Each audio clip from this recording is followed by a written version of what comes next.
This is the Tosche Station Report. We've got a little bit of news on Acolyte that I would like to go over. First off, it's the amount of money they're spending on the Acolyte. $49 million just on pre-production alone. And it is 5.5 more than they spent on pre-production for Rogue One, which is kind of crazy. Admittedly, it's been 7 years since Rogue One. Oh my god. Admittedly, it's been nearing a decade since Rogue One, and there's inflation and all that fun stuff, but still, 5.5 mil. That is quite a lot of buco bucks. And this article goes on to talk about all the actors that have been cast, including Keanu Reeves having a cameo? What? And of course, Menace is going to be playing a Jedi, so Matrix is making its way to Star Wars, which is kind of hilarious.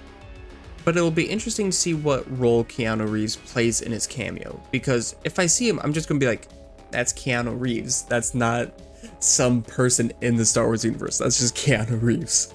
And down here it talks about Bob Iger talking his bullshit that I don't want to listen to. Anyway, back to this. But this is very cool to see. It'll be interesting to see if they have any interactions in the show. I kind of hope so. That'd be sweet. But anyway, moving on, talking about some more of the combat that we'll see. If you love the fight sequence with Qui-Gon, Obi-Wan, and Darth Maul, you're going to enjoy this show. So it seems like they'll have more over-the-top action lightsaber combat in Acolyte, which will be kind of nice because we haven't seen that for almost 2 decades.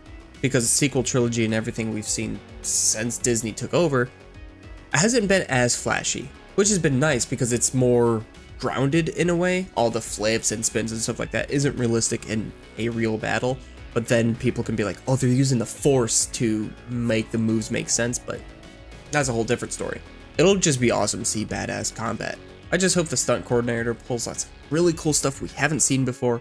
And one last thing is that the Acolyte will feature more Jedi than any previous Star Wars project, which makes sense because it's a High Republic. It's basically the high point of the Republic and the Jedi Order, depending on what time this takes place in the High Republic, because there is a situation that happens in the High Republic books that causes a lot of Jedi to die. So if they are saying that there's more Jedi than any other previous Star Wars projects, I'm going to guess it is before that.